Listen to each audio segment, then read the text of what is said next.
लो, लड्डू खाओ।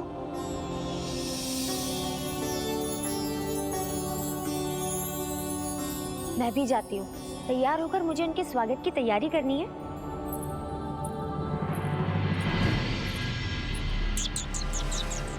प्रभु अभी मुझे समय नहीं देते। विवाह हो गया तो पूरा बंटा धार हो जाएगा।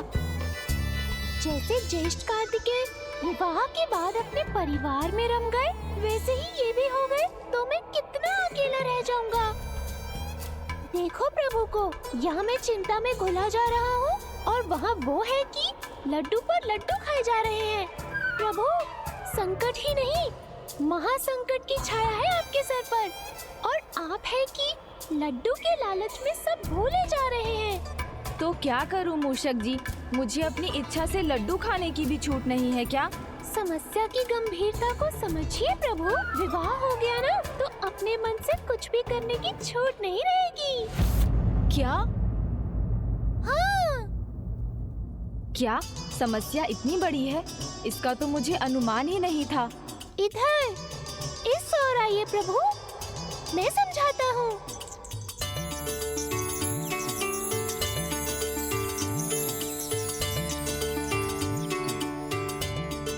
नहीं नहीं मूषक जी, विवाह समस्या या विपदा कैसे हो सकती है? माँ मुझे किसी संकट में कैसे डाल सकती हैं भला? प्रभु प्रभु प्रभु, कैसे समझाऊं आपको?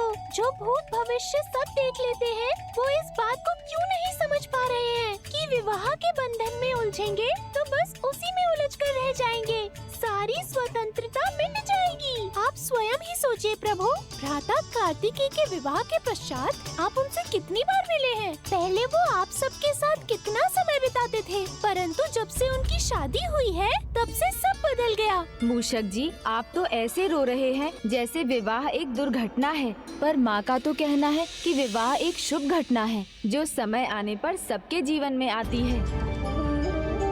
जीवन में सुखद और सुंदर यात्रा का आरंभ है विवाह। आपको स्मरण नहीं है क्या? मैंने कितने प्रयास किए थे, तब जाकर विवाह को लेकर भैया कार्तिकेय के सभी संशय मिटे थे और वो विवाह के लिए तैयार हुए थे।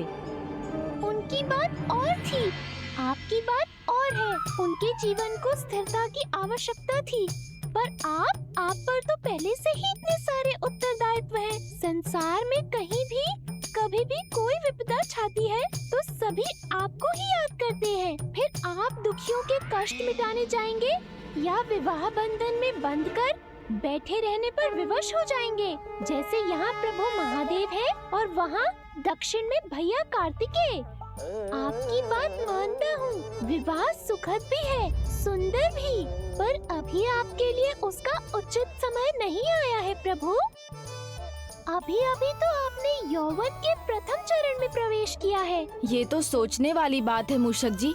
तो क्या मैं एक बार विवाह के बंधन में बंध गया फिर मैं जगत कल्याण के कार्य नहीं कर पाऊंगा? परंतु भ्राता कार्तिकेय भ्राता कार्तिकेय की बात अलग है प्रभु, वो आपसे बहुत बड़े हैं, जबकि आप अभी इतने छोटे हैं। फिर पत्नी की जिम्मेदारी को कैसे निभा पाएंगे? आप उचित कह रहे हैं मूषक जी, परंतु विवाह कोई बुरी घटना नहीं है, किंतु मैं इस उत्तरदायित्व के लिए अभी तैयार नहीं हूँ। तो फिर ये विवाह रुकवा दे? किंतु माँ ने ठान ली है तो उन्हें रोकने का भी तो कोई उपाय होना चाहिए। उपाय की चिंता छोड़िए प्रभु, वो मैं सोच चुका हूँ। सब कुछ आपसे ही सीखा है प्रभु। समाधान पहले सोचता हूँ, समस्या बाद में बताता हूँ। अच्छा, तो बताइए क्या है योजना? ध्यान से सोचने पर जटिल से जटिल प्रश्नों के उत्तर भी प्रश्नों में ही छिपे मिल जाते हैं। मूषक जी, नहीं बताना है तो मत बताइए, ऐसे पहेलियाँ बुझाने का कोई लाभ नहीं। ओहो प्रभु, थोड़ा तो धैर्य रखिए। अच्छा ये बताइए, माता ने क्या कहा था? विश्वकर्मा जी आएंगे, उनकी सहमति होगी तब होगा विवाह, और यदि वो सहमत नहीं हुए तो? क्यों नहीं होंगे सहमत? मैं क्या इतना बुरा हूँ? नहीं प्रभु, मैं ये कहाँ कह रहा हूँ, बस आपको योजना बता रहा हूँ। कुछ ऐसा करना होगा जिससे विश्वकर्मा जी आपको देखे और मना कर दें। बस यही एक उपाय है, विवाह टालने का और अपनी स्वतंत्रता बनाए रखने का। पर ये कैसे होगा मूषक जी? मैं प्रथम पूज्य देवता हूँ, सभी देवता मेरे नाम भर से सहमत हो जाएंगे। कोई मना नहीं करेगा। वो आप अपने इस सेवक पर छोड़ दीजिए। योजना का प्रथम चरण है उन्हें मार्ग में ही रोक देना।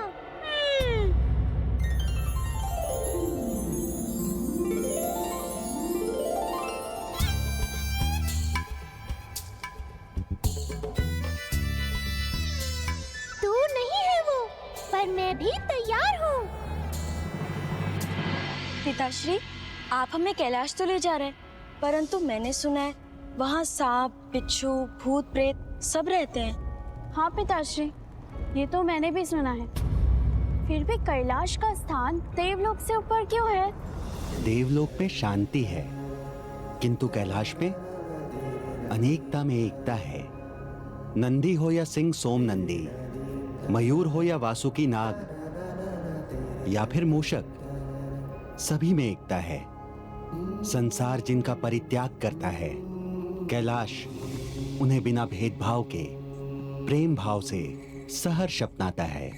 इसीलिए कैलाश का स्थान देवलोक स्वर्ग से भी कहीं ऊपर है। पुत्री, यदि तुम्हारा विवाह यहाँ हो जाता है तो ये तुम्हारा परम सौभाग्य होगा। किसे? पर हमें करना क्या है? वो यहाँ से जाएंगे तो मैं अपने शब्दों से उनके मन में संदेह की अग्नि जलाऊंगा। एक बार चिंगारी भड़क गई तो आपको आकर बस उसमें घृत डालने का कार्य करना है। वेदों और पुराणों में अनंत ज्ञान छिपा है, वो सब मुझे कंठस्थ है, किंतु आपकी बात आप ही समझिए महाज्ञानी मूषक जी। ये क्या कह रहे हैं प्रभु? मेरी योजना के प्रति मेरे ही मन में संदेह उत्पन्न करवा रहे हैं। आपको बस इतना करना है कि मैं जो भी कहूँगा आपको अपने व्यवहार से उसका प्रमाण देना है।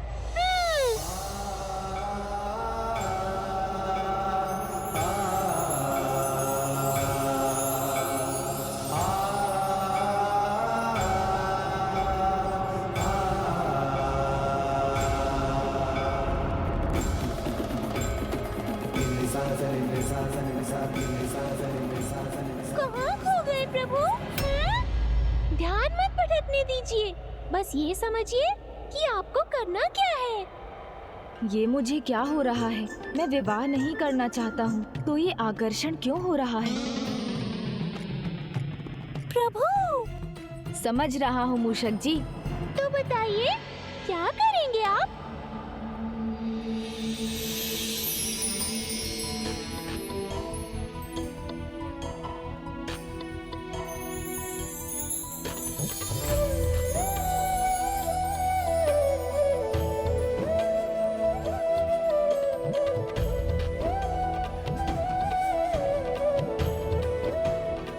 शांत क्यों हो गए? बताइए ना, क्या करेंगे आप? प्रभु, आप ठीक से समझे कि नहीं? आपका ध्यान कहाँ है प्रभु?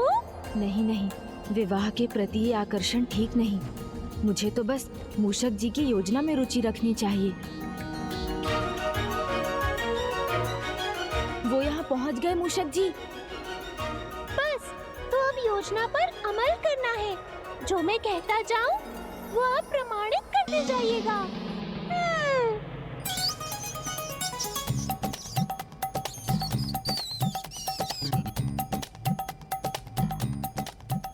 प्रणाम देव शिल्पी विश्वकर्मा जी, किंतु यहाँ कहाँ जा रहे हैं आप? मूषक जी, बड़े ही शुभ विचार से आया हूँ। आपके प्रभु श्री गणेश जी के लिए विवाह का प्रस्ताव लेकर जा रहा हूँ। अपनी पुत्री। विवाह? तब तो गणेश जी को लेकर आपके मन में ढेर सारे प्रश्न भी होंगे, किंतु चिंता मत कीजिए, मैं उनका केवल वाहन और सेवक ही नहीं, मित्र भी हूँ। वो मेरे बिना कहीं भी नहीं जाते हैं। ये बात तो सभी जानते हैं कि गणेश जी तक कोई बात पहुंचानी हो तो बस आपको बता देनी चाहिए। आप ही तो उनके सबसे अधिक निकट हैं। हाँ हाँ, आत्मा का संबंध है हमारा। उन्हें लेकर विघ्नहर्ता के रूप में भी जानते हैं, पर जो मैं जानता हूँ वो तो मात्र मैं ही बता सकता हूँ।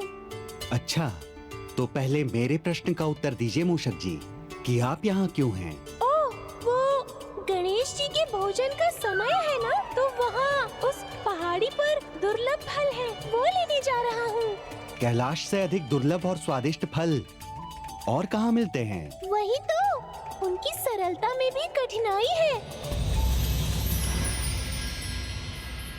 मतलब मैं कुछ समझा नहीं। मैं समझाता हूँ ना। अब देखिए, दुर्लभ फल के बिना वो भोजन नहीं करेंगे। मैं तो सेवक ठहरा, जाऊंगा भी और फल लाऊंगा भी, पर ऐसी दुर्गम पहाड़ियों पर चढ़ना सबके वश में थोड़ी ना है। कोई बात नहीं, भोजन उन्हें कितना पसंद है ये बात तो सभी जानते हैं।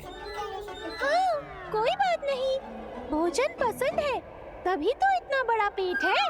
और फिर जब भूख लगती है तो जो पसंद है वही व्यंजन उनके सामने होना चाहिए, अन्यथा। अच्छा, इतने हठी हैं वो? नहीं नहीं, हठी कहाँ कहा मैंने। वो माता पार्वती के लाडले हैं ना। उनके मुंह पर कोई भी बात आए उसके पहले ही माता उनकी मांग को पूरी कर देती है। अब मान लीजिए उनका बड़ा लड्डू खाने का मन है और कोई छोटा लड्डू सामने रख दे तो क्रोध तो आएगा ही ना। क्रोधी भी है?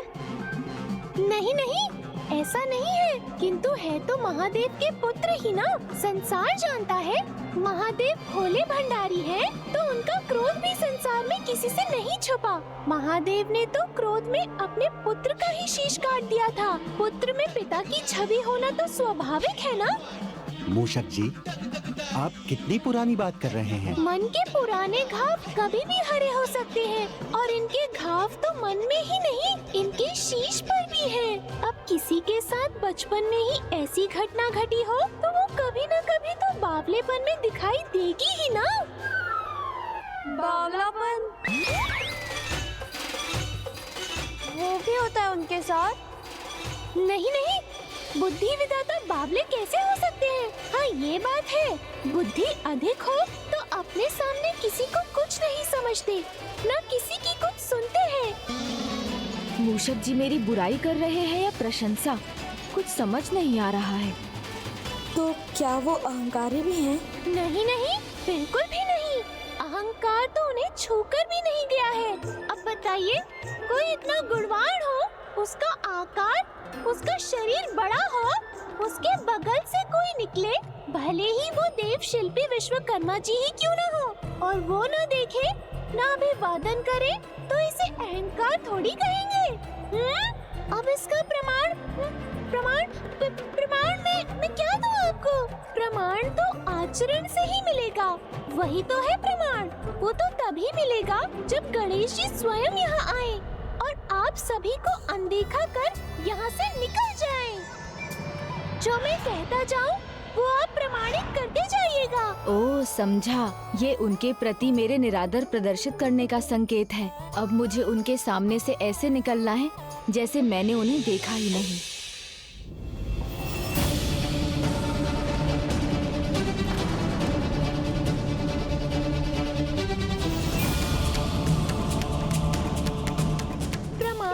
आचरण से ही मिलेगा जब गणेश जी स्वयं यहाँ आए और आप सभी को अनदेखा कर यहाँ से निकल जाएं।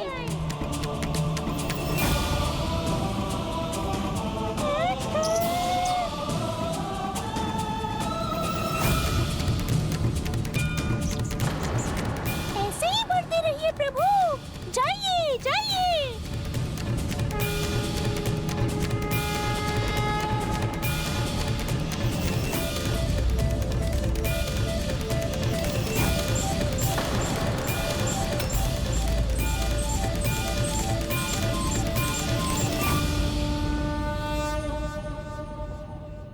प्रणाम। कल्याण हो।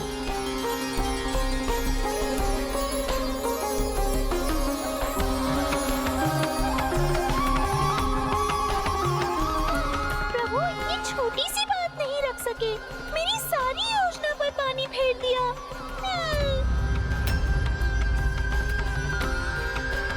आइए, पधारिए देवशिल्पी विश्वकर्मा जी, कैलाश में आपका स्वागत है।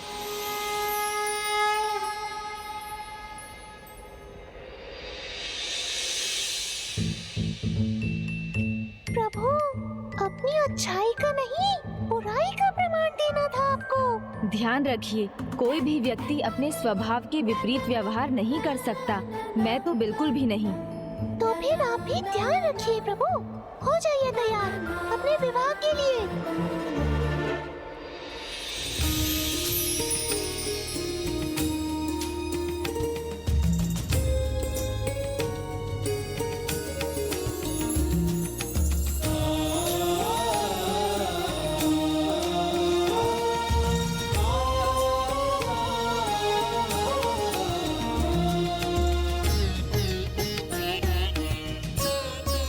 प्रभु ने तो मुझे ही बावला प्रमाणित कर दिया, पर मैं इतनी जल्दी हार नहीं मानूंगा। ओहो, लगता है अब कोई नहीं बचा सकता मेरे प्रभु को।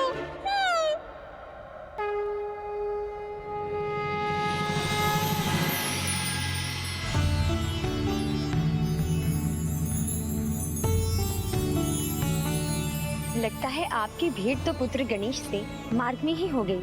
हाँ माहेश्वरी, जो हुआ आपके संदेशानुसार ही हुआ। यदि आपका संदेश ना मिलता तो संभवतः हम उल्टे पांव लौट जाते। संदेश? कैसा संदेश माँ? माँ तो माँ ही होती है। अपने पुत्र के प्रत्येक विचार को भांप लेती है, और पुत्र के विचार समझने हो तो माँ को उसके मित्र के विचार भी तो समझने पड़ते हैं। मेरी ओर मत देखिए, सारी योजना मेरी ही थी।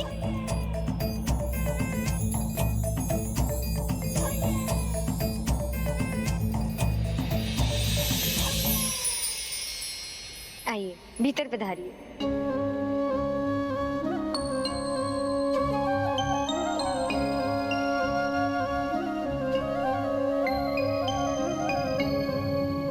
प्रभु, प्रभु, आपने तो सब कुछ मुझ पर ही डाल दिया। चलिए कोई बात नहीं, मैं सच्चा सेवक हूँ। अपने कर्तव्य पर अड़िग रहूंगा, आपको अकेला कभी नहीं छोड़ूंगा। पर लगता है अब मैं कुछ भी कर लूँ, कोई लाभ नहीं होने वाला। हाँ। नहीं नहीं, मेरा अर्थ है। सब समझता हूँ मैं, आप मुझसे नहीं छिपा सकते। किंतु आपकी योजना तो पहले ही व्यर्थ हो गई। अब ये विवाह नहीं टल सकता। विचलित मत होइए प्रभु, जो भी होगा उसमें मूषक आपका साथ देगा। किंतु प्रभु, मोहित होने के पहले, विवाह करने के पहले कन्या को परखिए तो सही। ये तो जानिए, दोनों में से आपका विवाह किसके साथ होने वाला है। हाँ, ये तो सही है। विवाह से पहले कन्या को जानना तो आवश्यक है। ध्यान रहे, अतिथियों के सत्कार में कोई त्रुटि नहीं होनी चाहिए। जया, अतिथि को मिष्ठान दो। माँ, आपसे कुछ बात करनी है। हाँ पुत्र, बोलो, क्या बात है? विवाह की बात तो मैं मान रहा हूँ, किंतु मुझे कन्या को और कन्या को मुझे जानना भी तो आवश्यक है। कैलाश बड़ा अद्भुत स्थान है, जहाँ शत्रु भी प्रेम से रहते हैं। जो कन्या योग्य होगी वही तो इसे संभाल सकेगी। तुम वास्तव में बड़े हो गए हो गणेश, विवाह करने योग्य हो ही गए। तुमने जो भी कहा उचित है।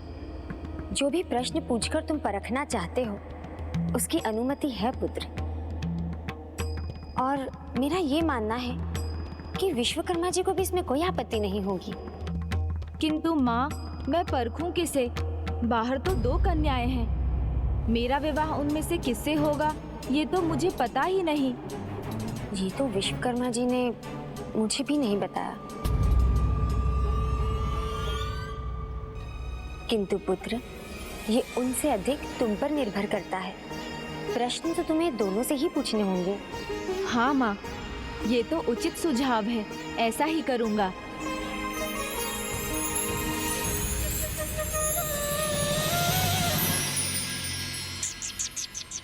प्रभु, विवाह टालने का इससे सुनहरा अवसर नहीं मिलने वाला। आप ऐसी परीक्षा लीजिए कि दोनों ही विफल हो जाएं। फिर विवाह का संकट अपने आप टल जाएगा। हाँ, मैं ऐसी कठिन परीक्षा लूंगा जिसका उत्तर देना सरल नहीं होगा।